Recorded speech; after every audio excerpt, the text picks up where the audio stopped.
Welcome back to Retrieving Sanity, a podcast where we dive into the depths of mental health one laugh at a time.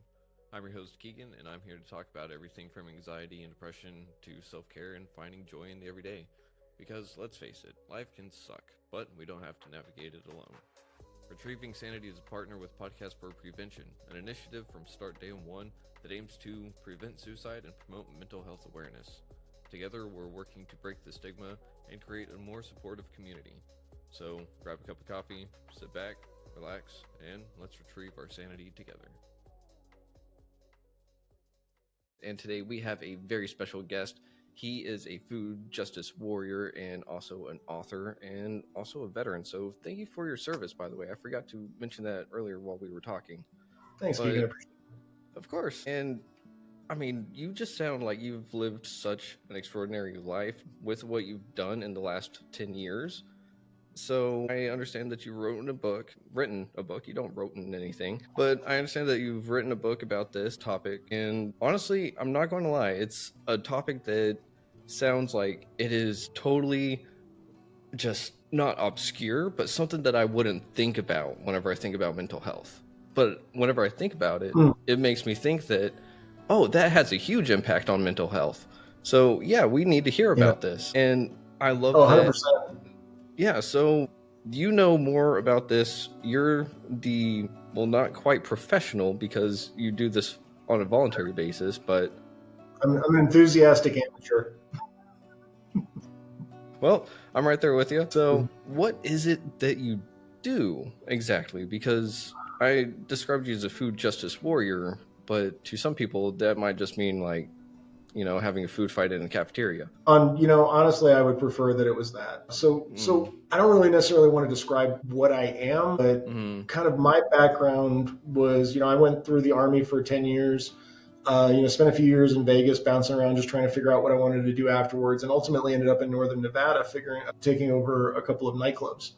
And so I spent a bunch of years up running the nightclub industry in downtown Reno, which is the area's largest food desert. And while I was there, I was running commercial kitchens, figured out how to put a snack bar in place in one of my bars that was like almost an act of God to get that done, just to try and get more healthy food into downtown and for my clients. And I came to this growing realization, and I was impacted by it too. I used to be almost 100 pounds heavier. And so I just was seeing this growing realization that the food system that I was in and that my clients were in and my customers and my employees and my friends were dealing with was killing us. It was killing all of us. Just the diet, the lack of access to healthy food, like all of these things was really causing a lot of stress and a lot of problems for a lot of people that I cared about. Wow. And so I slowly kind of started working towards, hey, I want to do something about this. And, at the time I was running a couple of commercial properties up in Reno, and I had this really big nightclub up on the second floor of a former casino building. And the whole ground floor was completely empty. Like it was all shredded out, and it had been demoed and, kind of ready for the next tenant type situation. But I wasn't planning on using it for anything. I was running my club upstairs. I was happy. We had like a haunted house at one point going on down in the basement, but we weren't really using the rest of the building. And it was huge. It was like a 17,000 square foot footprint of the property. Wow. And so in 2015, I saw an article in the local paper where the mayor of the city was quoted as asking, like, why can't we get a grocery store in downtown Reno? And for me, that was the first understanding that I had that our leadership didn't really have a handle on what was going on. And so that kind of woke me up, and we were going, kind of walking our way into the 2016 elections at the time, and people were really kind of stressed out about a whole lot of different things, and I was really focused on, like, how can I protect my people? How can I take care of my crowd? And the commercial kitchen that I built really wasn't cutting it. It wasn't enough, and I realized I needed to do more. And so what I did was I decided to reach out to the city and say, hey, why don't I volunteer? Why don't I donate this space? And we can just build a grocery store. And if the rent is a problem, let's just waive the rent. Let's not worry about that. We can just, put that in here. It'll help stabilize the space. We can, kind of work out expenses and whatever, but let's just build the thing. And unfortunately, Northern Nevada being what it is, I found out the hard way that they weren't actually trying to solve the problem. They were just using it as a way to try and fish for a name brand like a Trader Joe's or something. They were trying to get a feather in their cap. And so when I started popping up saying, hey, let's do a community-led solution or a strategy, we actually started getting pushback from them because that wasn't what they wanted. And so I went over in the city. I started reaching out to other nonprofits, found out the nonprofits were like, hey, we do a certain thing and we're not really interested in pivoting. And I just went through this process where I'm realizing that the players that were playing that game weren't really interested in actually solving the problem. And I kind of found out the hard way about that. So in 2016, being the obstreperous asshole that I am, I just decided, okay, I'm gonna form my own nonprofit organization. And so in February of 2016, I founded a nonprofit called On Common Ground. And we just decided we're going to go build this store. And so I got the 501c3 designation. I registered with the IRS. I went through the whole process of learning, kind of what nonprofiting is. And at the time, I was still running my bar. So I didn't have a whole lot of extra time to throw at this, but a year later I sold my bar and I really kind of leaned into, okay, this is what I'm doing now. I'm volunteering as the founder of this organization, and like this is my focus now. And so that gave me a sense of purpose moving forward, and it gave me an opportunity to kind of transition myself away from my identity as a bar owner and really just start looking at like what I was going to do next. And unfortunately, it also kind of put me head to head with some really, really powerful forces in the area that were just adamantly opposed to anything that I was doing happening. So I'm kind of stubborn, and I kept pushing and I kept pushing, and things started pushing back harder and harder and harder. And finally, I made a decision in 2019 after I had to sell my building. Like there was a point where the club went down and I ended up having to make the decision to sell the building. I went back to the drawing board, tore apart the grocery model and tried to figure out how could we get it into a much smaller space and make it more efficient. Figured out a new business model for a grocery store that could cash flow in low income areas and started pushing that initiative as basically 1,000 to 3,000 square foot strategy to put healthy food in the downtown area. Then I found out that some major box stores saw a competitive threat with what I was doing and decided to squash our nonprofit. What? And just really kind of turned into something that I just wasn't expecting to deal with. And so after beginning of 2019, we actually got a lease agreement with a building on 4th Street in downtown Reno. And the building owner was letting us in as an incubator project to take over 1,000 square foot space in their ground floor that they hadn't been using. It was like an old boxing gym, and they closed it out years ago, and it was just kind of sitting there mothballed. And they were like, yeah, go ahead and use the space. So we come in and, we start putting up a wall and we start building out the floor, and we get Home Depot to donate a bunch of flooring materials. And we got like this CVS down the street was getting pulled out, and the job crew called their bosses and got them to donate all the fixtures and refrigeration equipment. And we had everything we needed to build this thing out. It was amazing. Whoa. And we were like, holy shit, the stars are aligning. This is happening. And then that was in May. And then 4 months into the build, the building owner basically got pressured by the powerful interests in the area, and he kicked us out of the building and changed the locks and stole all of our donated equipment and just started selling it on eBay. And it was just this crazy nightmarish thing. And I'm just like, are you kidding me right now? And so I went back after that whole thing happened. That happened in September. I had a board meeting in October, and I told my board, I was like, at this point, I don't see any path to making this happen in this area because this state is just too corrupt. There's just too much private interest. There's too much, like the city was involved, county staff was involved, like crazy shit going on. And I was just like, wait a minute, this is not what I signed up for. I'm done. I'm out. Wow. And so I thought I was so like me and my wife at the time, we had sold the business and we sold the big commercial property. So we're like, there's no reason for us to be here anymore. And so we packed up our stuff. And then right around the time the pandemic hit in February, we were already packed and our house was on the market. Oh, wow. And so we went across the border beginning of April, like in the middle of the pandemic, and ended up sheltering in place in a beach down in Ensenada, Mexico for like a year and a half. And yeah, I mean, it's a great place to be. Like we never ran out of toilet paper, which was great. You didn't have that constant mental pressure of all of the like social media and the news just constantly hammering like panic all the time at you, which was great. So that was a nice breather. And circling back to the mental health thing, like that was the thing that I needed to get out of that pressure cooker and really just be able to start rediscovering who the hell I was. And so I made this decision while I was down there. I was like, okay, so I'm not going to be the direct advocate anymore. I'm not going to be trying to build a grocery store. I'm not going to be trying to push this stuff through. Instead, what I'm going to do is I'm going to write a book. Mm-hmm. And I'm going to use that book to try and find some, some organizations and some people and some communities that are more receptive to this stuff. Because I knew, like Nevada's, it is what it is. It's a company state. But I know there's other places out there that are a lot more, progressive minded and maybe, community focused, and maybe have like a populace that's actually been there for more than a generation. So they feel like they've got roots in the community. Like there's a whole lot of places that aren't Nevada, and it just kind of is what it is. And I was like, okay, so let me figure out who's out there. And so I wrote this book, and to be honest, it wasn't that great of a book. It was my first attempt, and I'm sitting here on a beach with really no feedback at all. And so I'm just writing and I'm writing and I'm writing, and I ended up publishing it on Amazon. And then I had to come back into the country, and literally I don't think I sold like maybe 5 copies of the book ever. Like it just kind of was what it was. And this was called Low Hanging Fruit. And this is back in 2020. But then after I had to come back into the States, I started okay, let me just kind of back up a little bit. While I was in Mexico, I started talking to a bunch of folks that were running nonprofits down there, just kind of as part of just meeting people and be like, oh, what are you doing? And what I found out was that there's a ton of like tourism-based food waste in the region. Like you got major hotels and kind of tourist focused. You got the cruise ships coming in and all the stuff that was going on down there, and you had a lot of food waste, but it wasn't coming from the local community. It was coming from like the U.S. farms and the tourist casino, like all the stuff that was really kind of like entertainment focused more than anything else. Yeah. And we started talking about this strategy that I'd heard about in Las Vegas, where the MGM Grand Resorts had collaborated with the local food bank called Three Square, and they'd figured out how to use this crazy piece of equipment called a blast chiller to safely rescue restaurant meals. And if you go into the it gets deep.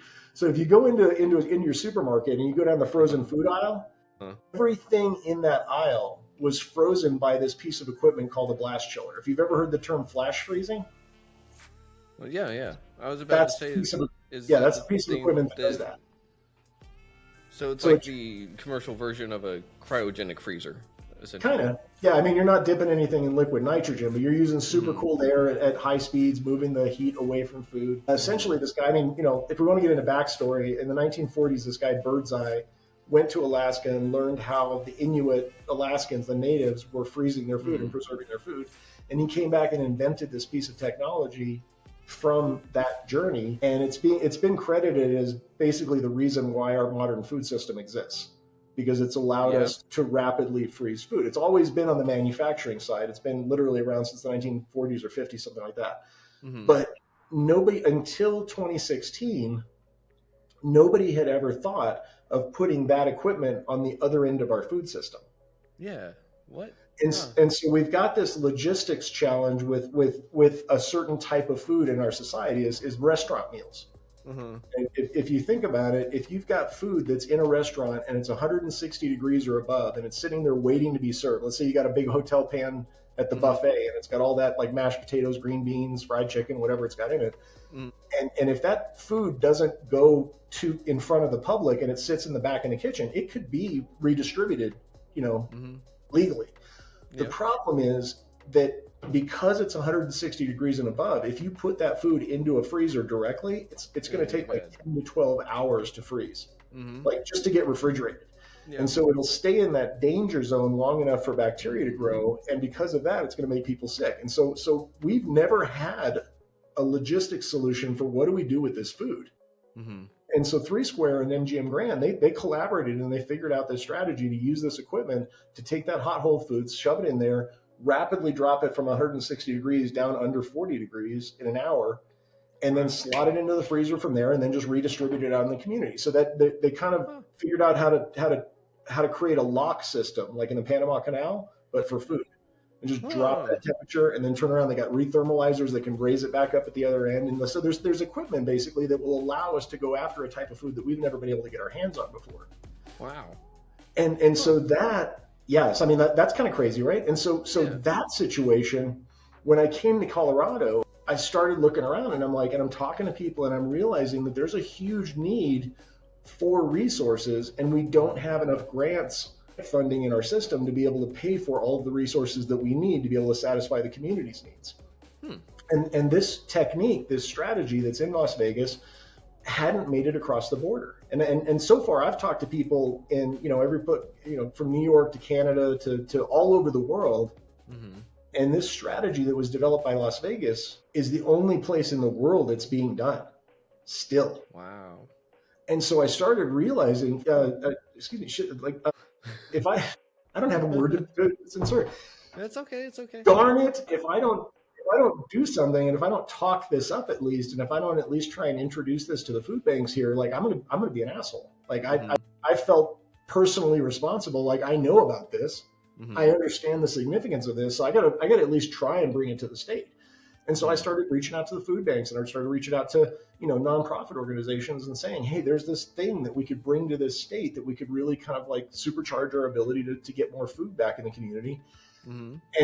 And as I started talking to people, I started learning more about it. I started learning more about the connection of food waste to climate impact.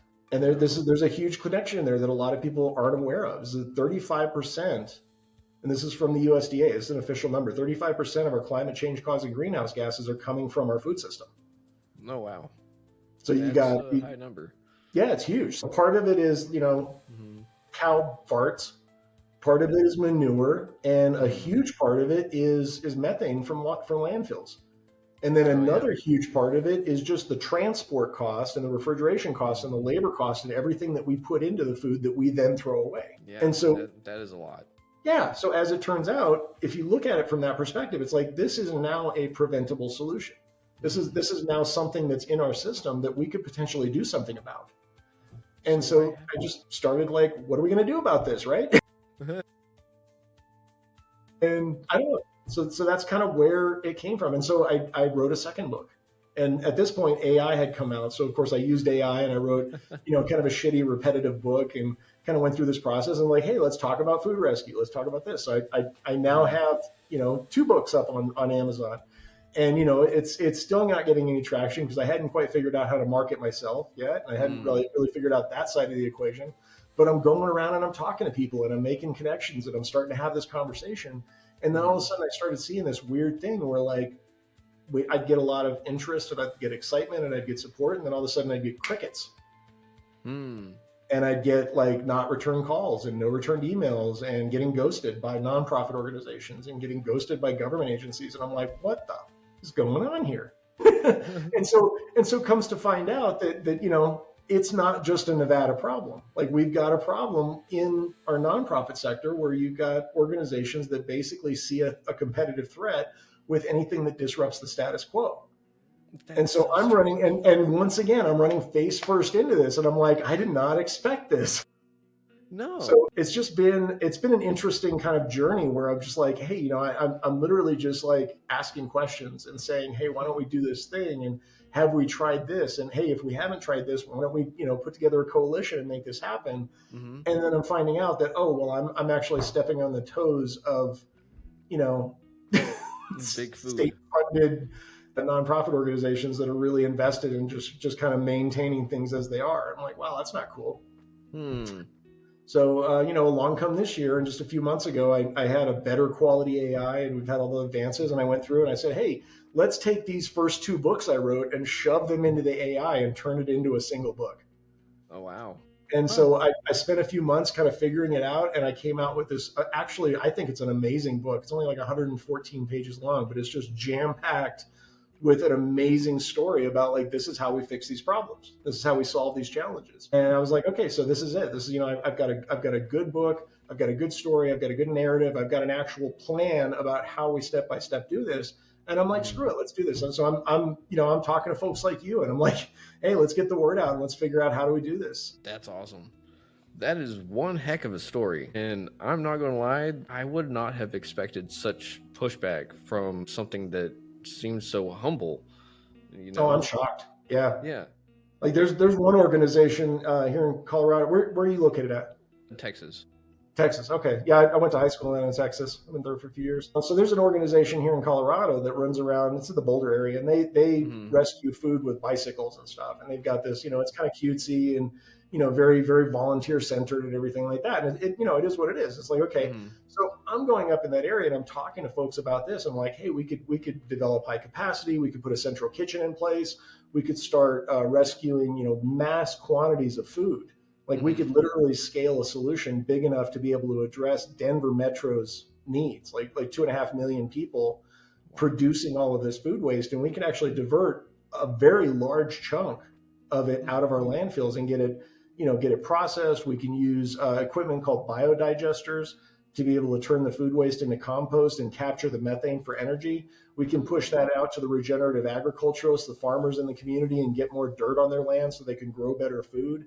Like we can actually create a closed loop system to solve all of these challenges by aligning the urban and rural communities together. And that conversation has gone over like a fart in church. That has not been a very well received conversation. And so, folks are circling the wagons and doing this whole thing. And apparently it's the very idea of, hey, somebody's coming in with what we perceive to be a better idea. And we're terrified that if this idea takes root, we're not going to be relevant anymore. And maybe we're not going to get grant funded anymore. And maybe we're not going to get community attention anymore. And we can't have that because our paycheck depends on it. So we're going to go tell everybody that guy's a crook, and tell everybody that guy can't be trusted, and tell everybody don't talk to that guy. And so want to talk about mental health. Like I'm stressed out of my mind by all this stuff. And for sure.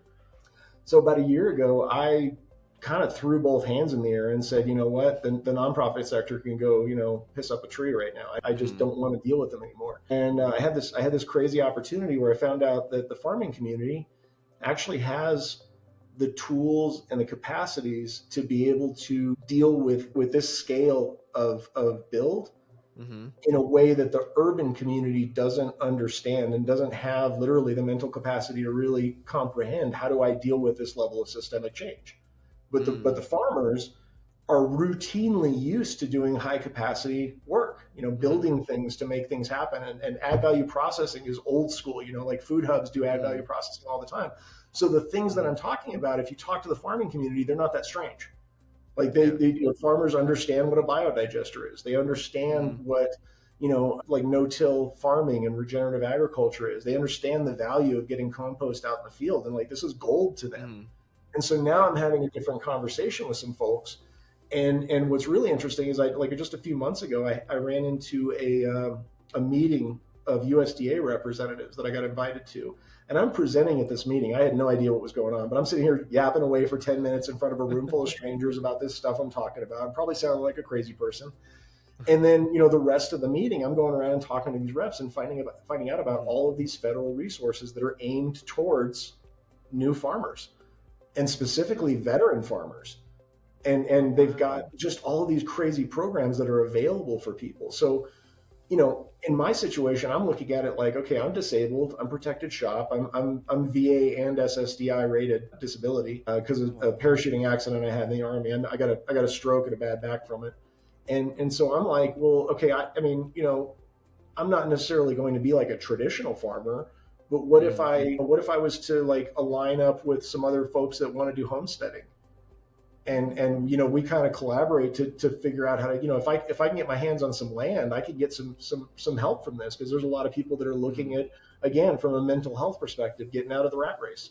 Homesteading is turning into a big thing now because people are starting to look at like, okay, well, the city life isn't really conducive to health. It's a crush. It's really, really stressful to live in our society these days. And I mean, it's not, it's not unstressful to be a farmer, but it's a different kind of stress. And you've got your own space, and you've got, like room to relax, and you've got nature outside and stuff like that. And you've got like a space to breathe. So I'm like, wow, that sounds like a good life. Yeah. Why don't I try and figure that out? And so literally for the last 6 months, I've just been scheming on how to get some land and how to just position myself to be able to just, I'm going to stop being an advocate. I'm going to stop doing this running around and telling people what to do. And I'm just going to go do my thing. And then maybe I'll film my thing and put it up on social media. and maybe I'll Yeah. talk to some other folks about what kind of things they're doing, and we can start collaborating, and maybe we can do it that way because it seems like that's the only way we can do it. Is to do this thing, and I don't know. That's kind of where I'm at, and I mean, I know we're really focused on the mental health thing, but like this has been my North Star for several years now, and I got to tell you, it's probably the thing that has gotten me through my divorce. It's the thing that's gotten me through multiple massive changes. The stress of getting targeted by smear campaigns from nonprofit organizations, like stuff like that. Like that's all rough, but I've got this line and this path that I'm following, and it's amazing to me that like I have friends. I talk to people all the time that are like, I have no focus, I have no direction, I have no purpose in life, and that's the thing that kills them. I've talked to veterans that like they get out of service and they're like, I don't have a reason to be here anymore. Yeah, the purpose is gone. That's the thing that scares me for people is that as a society we're starting to collectively lose purpose. Like we're starting to lose the point of the game. And so I think I mean if there's anything that I can share with your crowd is like look at this as an option. If you're stuck in a dead end job and we need a lot more farmers. The average age of farmers in America is 70 years old. There's a lot of opportunities out there. You got I mean, granted, everything's getting bought up by combines and aggregates and everything, but there's still a lot of land out there. And if you get together with a few other families and stuff like that, like you can capture some land and go do your thing. Oh. And there's millions and millions of dollars in funding from the USDA for renewable energy, for biodigesters, for add value processing, for retail. Getting those stores that I developed into inner cities is not impossible anymore because we're going to open it up as farm stands and open up pipelines for rural farmers to be able to get into these inner cities that haven't had access to healthy food before. Oh, wow. So it's cool. Really, it's an aggregate solution. It's a way to leverage the market that's killing us to solve its own problems and to really kind of create a counter rotational component in the system. Yeah, like a push and pull almost. Yeah, like yin and yang. Yeah. We got too much yang in the system. We need some yin back. Yeah. Without one, there can't be the other. And whenever they are out of balance, it breaks. But there's just a lot that goes into food and mental health. And with all this other nonprofit stuff that you've worked with and collaborated with, I'm sure that you've come across similar stories about how they come across pushback. But one of the things that I know about people that do volunteer work and stuff is that they have one heck of a backbone, and I think that probably worked in your favor a whole bunch. I mentioned I was stubborn before. Yeah. No, I mean, I've also got a hard head. Yeah. I mean, I admit it. I've gotten myself in trouble throughout my life because I don't, it's not that I don't back down. I mean, I'm not like a stubborn person to the point of idiocy, but I do look at rules, and I'm ADHD, and so that's kind of if you're neurodivergent, you know what I'm talking about. Like we tend to really evaluate rules based on whether they make sense. Exactly. And if they make sense, I'm a hell of a rule follower. I'm if it's a health department rule, I'm on it. But if you're looking into my commercial kitchen, we're on point. We know our shit. And if if you're dealing with security staff, if you're dealing with payroll, if you're dealing with compliance, any of those things, like I'm all over that because I think that's important. Yeah. But if you look at I don't know, we can't legally donate backyard produce from people's fruit trees because it doesn't have a traceability certificate, because residentials aren't allowed to carry a traceability certificate. Therefore, it's illegal to pull fruit off of a tree and hand it to somebody. That's... Wait, you told me that's illegal? That's a rule, yeah. No way. Yeah. So because of listeria outbreaks and that sort of thing, they instituted this law. I want to say, don't quote me, but I think it was 2008, something like that. They instituted this law where they required a traceability certificate for any land that's producing food that's going to be shared with the public. So if it's not your personal land and it's intended for the public, it's got to have this traceability certificate. The way the traceability certificate works is you have to be a commercial entity in order to carry that certificate. You have to be a farmer. With a production thing. And so, and this is one of the things I got in trouble for in Nevada because I was on the Food Policy Council. I was in the Washoe County Food Policy Council in 2018, and I got this idea. Wait a minute, what if our nonprofit organization carried the traceability certificate on behalf of the homeowners? Has anybody tried that? And I talked to some people, and nobody had ever heard of that. Nobody had ever come up with that idea before, which again, like, I don't know why nobody comes up with the ideas I come up with. Nobody ever thought of it. And so I'm like, hey, well, let's ask permission. And so I reached out to the Department of Agriculture, and I called them. We got a meeting with a couple of them came down to the Food Policy Council for a meeting, and I asked them in the meeting, hey, if I was to want to represent these homeowners, can I carry their certificate? And can we get the site visit, and can they do the they check the soil and make sure it doesn't have like motor oil or any crap in it and stuff like that. And they just determine that it's safe to eat. And I'm like, hey, can I carry that certificate? And they're like, I don't see any reason why not. And I asked them, like, how much would it cost? And they're like, $50. I was like, per plot? And they're like, no, total. Wow. And I was like, what if there's like 100 of them? They're like, doesn't matter. What if they're not next to each other? Doesn't matter. I'm like, okay. Well, then let's do that. Yeah. And so we were on board, and the Department of Agriculture for the state of Nevada was like, go, let's do this. And then the Food Policy Council shut the entire thing down. That's so strange. Because it turns out the Food Policy Council was controlled by lobbyists. And they were working for the retailers, and the retailers were like, no, you're not shoving millions of pounds of extra food into the economy that aren't controlled and that we don't know about, and it's going to mess with our profits. And it turns out that the food system is basically run the same way as the diamond industry.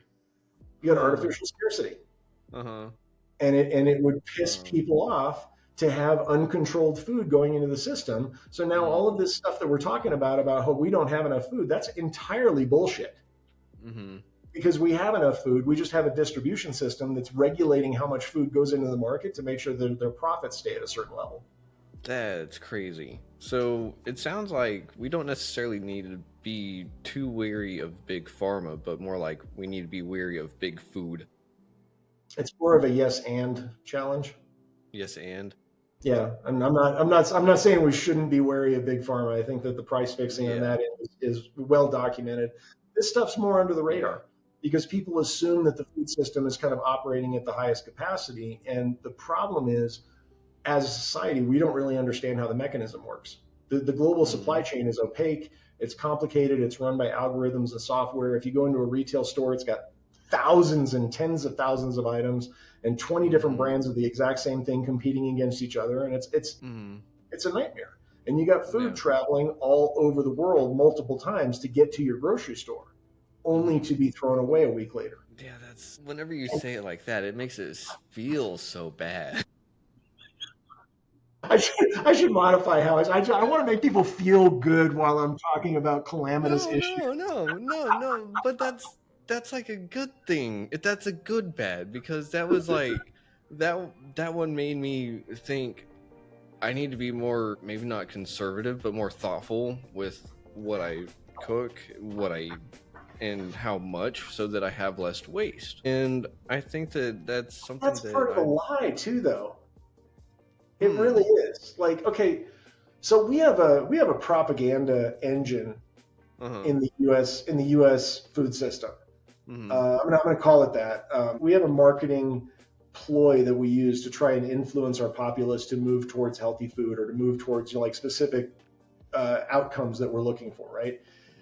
And with food waste, we've got a dominant narrative that we collectively have decided that we're going to push out, that it's all your goddamn fault. It's your fault as the consumer. It's my fault as the consumer that food waste exists. And here's what you can do at home to make a difference. Oh, I see what you're going at now. And so we've got this constant just beating you over the head with this narrative that the problem is you, the consumer. It's not the grocery store throwing away millions of pounds of food.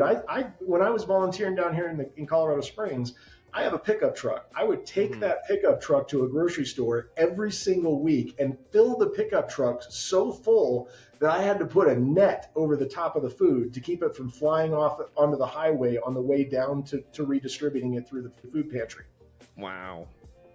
And that's one store. Now think about the restaurant industry and the fact that we don't even have the pantry system to deal with that food. So all of that food is ending up in the landfills because the restaurants don't have any capacity whatsoever to do anything with that food. And we as a society have basically decided, fuck that food. We don't care. Sorry. Damn it, I did it again. Don't worry about it. Don't worry about it. It really is the army vet thing. Like I get excited and I just start. So, I mean, you've got this narrative, but here's the thing, 36% of food waste is coming from consumers.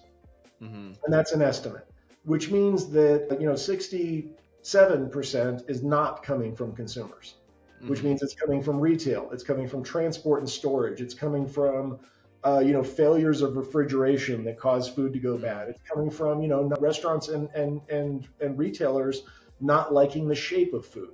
You've probably heard of the whole ugly food thing. Yep. So it's literally like if it's not cosmetically perfect and it doesn't look like the magazine article says an apple needs to look like, it goes in the trash. Which is and so a lot of food never even makes it out of the fields. It just gets folded back in as wasted nutrients. Wow. And I mean, this is how we've always done things. And this is like we're running into the ultimate consequences of following a track without understanding what the path that we're on even is. And that's where we're at right now, is we're really up against a wall with, extinction level events coming down the pipe with climate change, with food insecurity, all of the things that are coming. I mean, we're probably going to be looking at mass migration soon when some of the areas of the country become uninhabitable. There's going to be coastal areas that are going to get flooded out and people are going to start moving inland, and the inland areas are going to be like, we don't have room for you, dude. Sorry. Like there's going to be some stuff coming down the pipe here pretty soon. And I mean, one of the reasons I'm in Colorado is because this is kind of a stable region comparatively. Yeah. But think about the really hot areas close to Mexico. Think about the really wet areas coastally. Think about that. And it's like we're collectively going off a cliff because we're collectively ignoring a very large portion of the problem. And of course, a lot of it's intentional. Like you look back all the way back in the 60s, we now have proof that Enron and other energy producers all the way back in the 70s and 80s knew what was going on and chose to hide it. Chose to deflect attention away from their industry and chose to basically say it was anybody else's fault than theirs. And so now we're finally getting to the point where we're starting to get serious attention back onto the energy producers and trying to switch over to renewable energy and trying to switch over to some less harmful ways of dealing with our energy consumption needs. And now we're dealing with this other situation where the food system is taking its turn to slide in under the radar. And it's being supported by narrative managers in the government and in the nonprofit sector saying, oh, well, it's all your fault. So we're collectively ignoring this entire industry that's really causing a lot of damage to our society and to our planet. Wow. 35%, man. That's crazy. That's a third. That's more than a third. 30. Yeah. So it does make me really question, though, like how different a community would be if a large portion of the community didn't have to worry about food, because that's a huge play on mental health. Whenever you have to worry about what are you going to eat the next day? Did you eat at all during the day? What are your kids going to eat whenever they're at school or whenever they get home? Stuff like that. And I don't know about you, but whenever I get hangry, I can definitely not be the best version of myself. Yeah. So I can only imagine that a lot of people are having a bad day that turns into a bad week, that turns into a bad month, because they're struggling over something as simple, or rather as complex as food. Because even though it's something simple, it sounds simple, but the way that you let me know, and you're letting us know that all this stuff is going on in the background, it's such a monster. And it's crazy to think that we are living in a complacent society where it's just like we have a bag over our eyes, and it's just like, follow along. Like you said, just here's a trail, go. And there's a very sophisticated mechanism making sure that people stay uninformed. I mean, really, that's kind of where we're at, is there is a very sophisticated mechanism. It involves, I've been doing this for 7 years. The last time I got media attention was 2018. Oh, wow. Mainstream media won't touch this. I'm effectively blacklisted in the media. I've reached out to some local papers and don't even get a reply. I made the mistake of coming out, quickly and kind of broadcasting my intention of this is what I want to do. And so I very quickly got, some attention I didn't want. And, so definitely recognize kind of where I'm at in the system and how things are working around me. But like that's I'm not alone. I talked to a guy, this dude Robert Egger. He's retired now, but he's the guy that founded LA Central Kitchen and DC Central Kitchen. It's two really big nonprofits where it was basically like a giant, large scale commercial kitchen where they did skills training and brought in, rescued food and used it to make meals, and they distributed it out through the community. And it's a really cool model. DC Central Kitchen's still open, but he was telling me a few years ago that the LA Central Kitchen got shut down from pressure from LA, like city municipality, like the mayor and city council basically got them shut down because of pressure from industry to not allow this mechanism to stay in the system. And he was telling me about some of the stuff that he dealt with in his 30 plus years of advocacy, and I'm like, holy shit. So I mean, I don't blame him at all. He's like, yeah, I'm retired and I'm out, and I'll take your call and maybe commiserate with you every once in a while, but like I'm done. Man. And you get a lot of people like that. I talked to a farmer up in northern Nevada one time, and he was like, yeah, I'm totally aware of everything that's going on. I understand, who's trying to take over the market. I understand who the players are, but I'm too old to fight this shit. I don't have the energy. Yeah. I don't have the resources. We don't have any capability of doing anything about it. So we're just like, gonna stick our head in the sand and just kind of go about our business. And what do you think is the end game? Is it all about money? Mm-hmm. Yeah.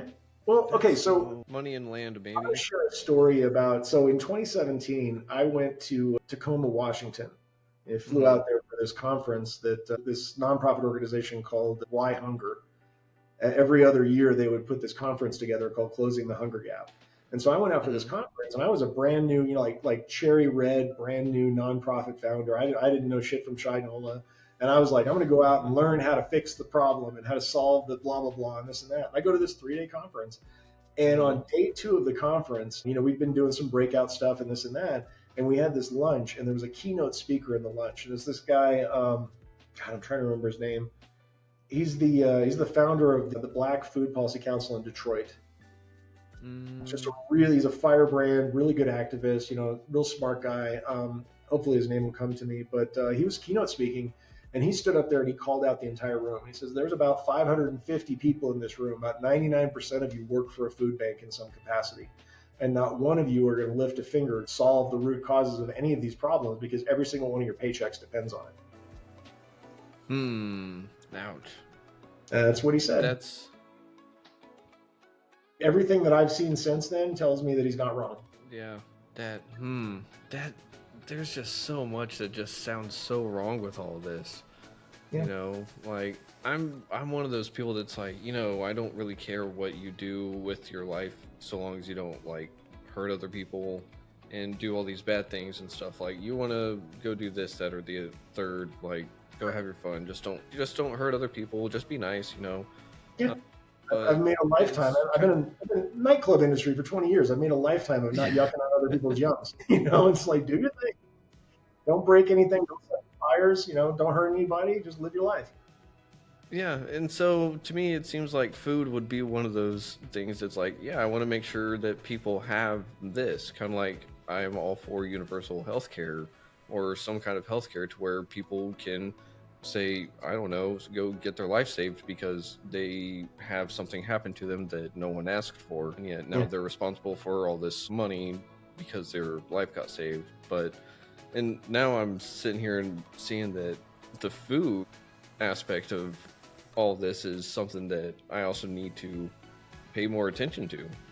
Because as much as I knew about like a little bit of the process and that not necessarily everything I eat comes from the state or the country itself, I didn't know that there was all this backlash towards something so good-hearted. There's so much. Yeah, the U.S. food system has been a morass for decades, generations. We got stuff in this country that shouldn't be allowed. You know what Roundup is? Yeah, the weed killer. Yeah, right. So that same chemical gets used as an off-gassing for wheat production to dry out crops. And then they put it in. Right. So they put it in a barn, and they do what's called off-gassing it. They'll harvest it, and they'll put it in a barn, and they'll let it sit there for a few weeks so that all the poison fumes will dissipate. I don't like that. Yeah, so there's a theory that is unsupported by scientific rigor because you can't get any studies on this because of pressure on the scientific community. But there's a working theory that a lot of the changes in gluten intolerance in this country is not caused by the gluten; it's caused by the pesticides. Yeah, that makes sense because it was something that, yeah, it's something that came up within the last 50 years, I think, Yeah. that really started to be noticed because my mother has celiacs and I'm gluten intolerant. Yeah, and autism acceleration, lots of congenital defects. There's a lot of things that have been accelerating in our society, and it's been, kind of in line with the introduction of high fructose corn syrup into our system. We've got diabetes in kids as young as 8 now. Yeah, What diabetes actually is a breakdown in your body's regulatory mechanism that controls insulin. So your body loses the ability to produce insulin at need, and it just goes crazy. And that breakdown is very likely caused by, just massive amounts of incredibly sweet, artificially produced stuff that our system doesn't understand how to handle and doesn't have the capacity to soak. So yeah, I mean, it's important. Like, from a mental health perspective, it's garbage in, garbage out.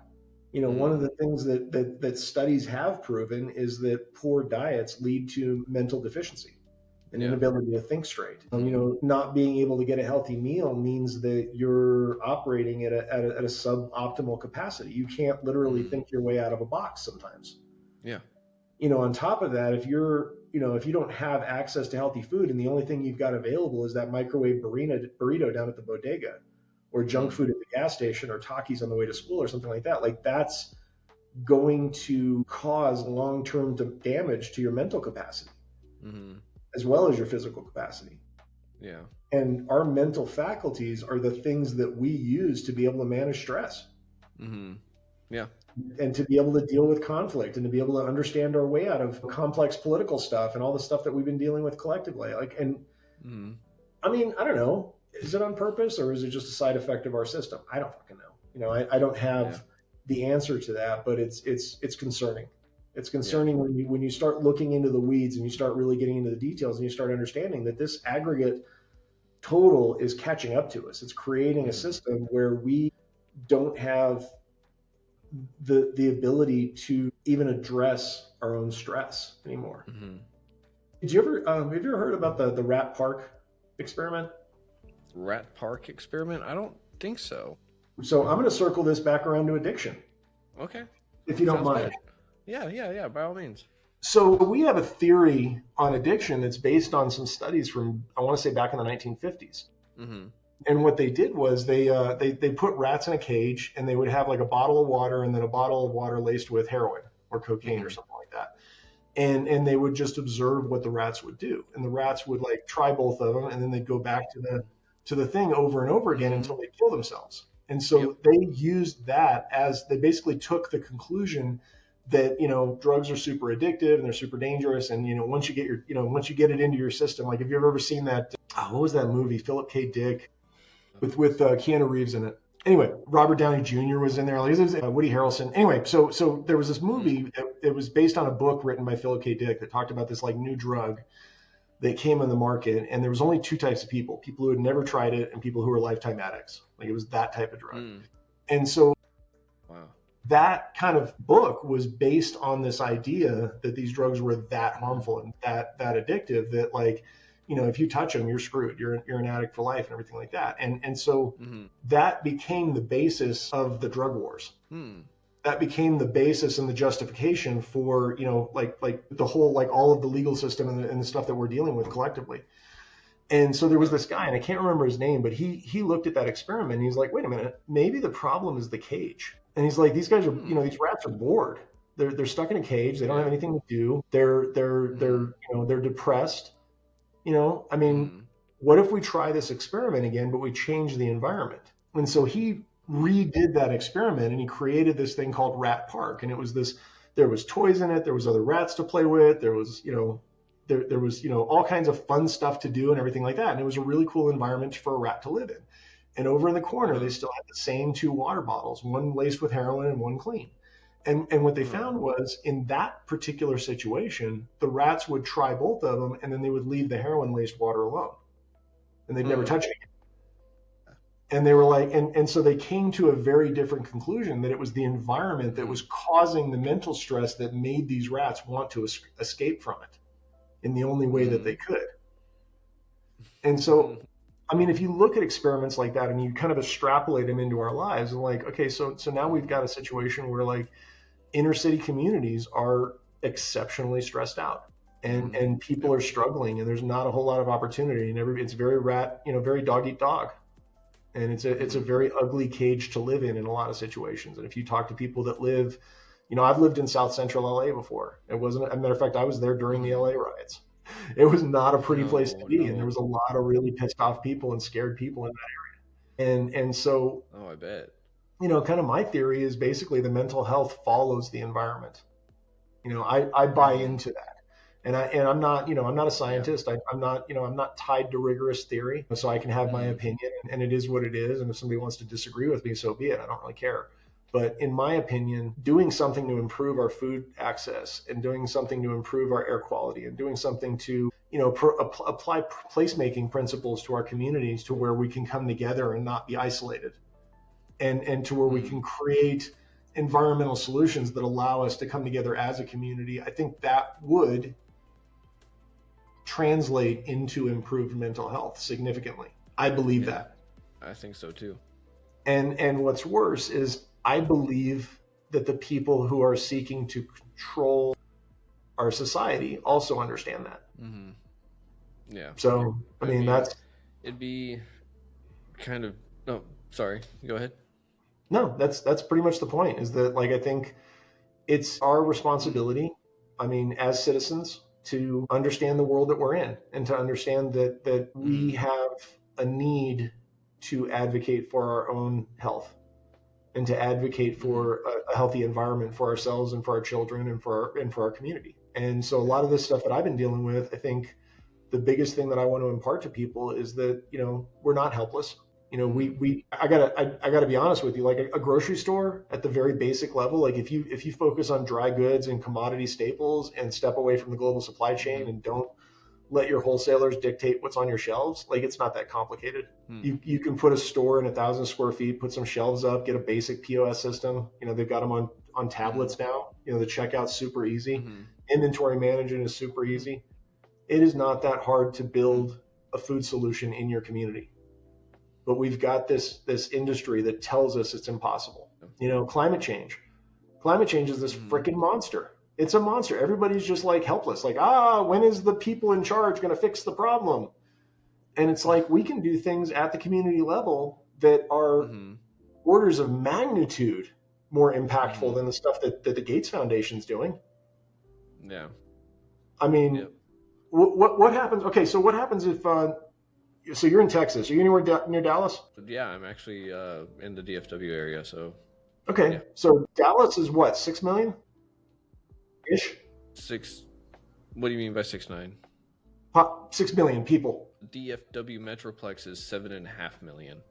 Okay, so you guys are way up since I was there. Not surprising. So 7.5 million people are throwing away food on a regular basis. Think about what the landfills are like. Yeah. So if we collectively put, let's say, a high capacity commercial kitchen somewhere on the edge of Dallas, and then put a biodigester that's a municipal scale biodigester that can handle 250 tons of bio waste an hour, that can capture the methane emission. And then we get a food rescue initiative where we get all the businesses to funnel their food. You basically just set up a waste management exercise where you contract with the businesses that if they run out of, if they stop using that food at the end of the day, it comes to us. And we sort it. And the good food goes back into the community, and the bad food gets turned into compost. And we capture the methane and we use it as energy, and we burn it. And we can burn it in our vehicles. We can burn it as renewable energy on site. We can sell it back to the utilities. We can clarify it and sell it back into the utilities as a natural gas. And then we use that to fund grocery stores in these inner city neighborhoods that can't support supermarkets. And we get all of the bio waste out of that city and put it in the country where it can actually sequester carbon and grow good food and start reversing the damage that we're causing by conventional farming practices. By the way, watch Common Ground. It just came out this year. Amazing documentary. Okay. It'll tell you how we solve this crisis. Okay. At the ground level. It'll tell you exactly what the problems are, why the problems exist, the severing of the mycorrhizal connections, the fact that we're turning into Dust Bowl 2.0. Like if you remember back in the 1920s, they had the Dust Bowl in Texas. That's happening again. It's because of conventional farming. That documentary will tell you, it'll walk you through what's going on. And then, I'll send you, after this is done, I'll send you the business plan. I open source the business plan of how we do this. And if you were to share that with groups in your community and you get together a coalition and you guys build this and you find a farmer out there that's interested in taking on this load and actually going in this direction, then Dallas could have this solution. Huh. And then so could Houston, and so can, Corpus Christi, and so can McAllen, and so can all of the different areas around Texas. And I'm in Colorado, so I'm going to be working my way down into New Mexico once we get a statewide initiative going, and we'll meet you in the fucking middle. Like, that's how this works. And the thing is, we can do this at the grassroots level. Like, just you and me talking right now, we're making more progress and moving the needle towards solving these problems than I've been able to make all year. Oh, wow. Huh. How cool is that? How cool is it to understand that we're not helpless? It does feel good. It definitely helps my mental health. Now you understand why I do this. Yes. I'm like, not doing this doesn't make sense, but doing this is not that hard. We just sit here and talk about it. We talk about visionary and possibilities. And like, I mean, shit, I'll show you where the USDA funding's at. You want to go? You want to go homestead? You want to go get a plot of land and build a house on it? I'll show you how to do it. I'm not going to lie. That sounded like an enticing offer. I was like, because I grew up in Amarillo on the outskirts of town, so I'm more of a country guy. So I'm kind of not really in my element, being as in the city as I am. Which thankfully I'm still not in the city, but I still am, but I'm not. But you know what I mean. But I'm used to. Yeah, I do. I'm used to land, and I'm used to being able to do whatever I want, and so that sounds like a great thing to me. So I'm all for it, but being passive by the missus.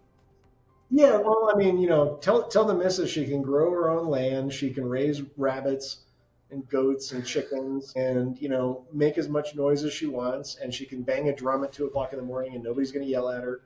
And I mean, maybe she's got 20 or 30 friends on 300 acres that are helping do the thing. I mean, that's that whole collective idea is like, if I've got, I'm looking at, there's a plot of land north of here, about 320 acres for $800,000. A lot of money, right? But there's a loan that I can get from the federal government for $600,000 at 1% interest for 40 years. Oh, wow. It's an agency called the Farm Service Agency. And anybody can get it. If you're a new farmer and you haven't farmed in the last 10 years, you qualify for that loan. Huh. Wow. Yeah, you take that and then you get the FHA loan, 3.5%. You start building the house on it. You start doing some homesteading, get some chickens, make a little chicken tractor, get things started. That's all it takes. And then you start getting into the big stuff. Once you qualify as a farmer, that unlocks USDA loans and grants. And the grants, you've got state matching, maybe you've got local matching, you got foundation matching, you got small dollar. I'm going up in crowdfunding. You're going to see me on Indiegogo by next month. Nice. I mean, shit, why not, right? Yeah. Be sure to send me your link, and I'll make sure to have that on my website and with the episode description and everything too. That'd be awesome. Thank you. Yeah, I'd love that. Of course. But I mean, that's the thing is like, it's not that freaking hard. It's just not that hard. Like the resources are out there. The problem here's what the challenge is. The federal government's been nerfed to the point where they're not really allowed to talk about this stuff. Like they're basically, if you talk to a federal agency and you talk to a rep there, they're going to basically be like, well, we're not allowed to advise you. Like you basically have to walk in and ask the right questions, and then they're happy to give you the information. But if you don't ask the right questions, their hands are tied. They're like, well, I guess you got to go back and find the questions. Oh, man. Oh my God, it's like Hitchhiker's Guide to the Galaxy, but like a really messed up version. I don't know. Answer is 42. What was the question? I don't know. Yeah, the answer is 42. That's for sure. It's the answer to the universe, life, and everything, right? Yeah. You want to hear the backstory of that? Sure. So Douglas Adams, the guy that wrote that book, he was a fanatic about ASCII programming. back in the like 70s, I think 60s, whatever it was. So if you've ever programmed DOS, the asterisk is kind of a placeholder. Like if you put asterisk dot asterisk and you run a search on your hard drive, you'll pull up everything on the hard drive. And so the ASCII key code for an asterisk is 42. And so the answer to life, the universe, and everything is literally whatever you want it to be. Okay. Little inside joke in the book that's like 50 years in the making to catch it. Well, I guess I learned another new little tidbit of information that I get to share. I did mention I was ADHD. Yes. I'm a fountain of useless knowledge. Yep, I totally feel that, and it feels like you finally found a place that you can put some of that, though, which is fantastic. Yeah, I do enjoy that, and yeah, I mean, it's kind of cool too because I'm starting to figure out how to find my tribe, and I think that's something that a lot of people struggle with is like, feeling like maybe. By the way, love the Triskelion. No, thank you. Feeling like you've got, you're a square peg in a round hole, or you're maybe not where you were meant to be. I think a lot of us grow up feeling like that. For a lot of people, that's the lifelong search. But from a mental health perspective, is how do we find that place where we fit in? How do we find that place where we're accepted? Yep. I can't say that I've necessarily found that yet, but I'm definitely finding little pieces of it here and there. Yeah, I think that it's one of those that you never really get to the destination. I think the destination kind of changes as you go along the journey. Yeah, the journey is the destination. And same thing with the community and the tribe. It doesn't necessarily mean that it has to be singular. It doesn't have to be permanent. It can be. I think there's a word that people use nowadays describing the nomad lifestyle. So nomad tribes. So I think it's something that I know personally I'm figuring out still. And like I thought I knew it, I didn't know anything. Now I'm kind of doing the same thing. And it's just it does wonders for the mental health, being able to have community.